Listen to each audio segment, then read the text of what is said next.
Ano pa kaya ang susunod na Ayan, panganib guys. na tapos na sa isa? Meron na Ngayon namang may bagong threat threat naman. na Kinabukasan nalaman. pagkatapos ng malagim na pagsabog ng pakinggan natin, guys, Dreamliner ito. sa Ahmedabad, isang Air India flight AI-379 mula Phuket papuntang New Delhi ang inurong pabalik sa Phuket matapos na matagpuan ang threat note sa palikuran ng eroplano. Nasa 156 pasahero at 8 crew ang nasa loob pero agad nilang inilapag ang eroplano ng maayos.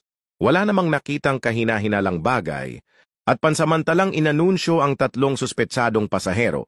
Ngunit sa huli, lahat ay pinawalang sala at tuloy ang biyahe sa hapon na iyon. Isang araw pagkatapos ng trahedya, tumaas ang alerto ng buong airline mula sa aksidente hanggang sa threat na nagpapakita na kahit ang mga unang araw pagkatapos ng malagim na aksidente ay critical pa rin sa seguridad ng himpapawid.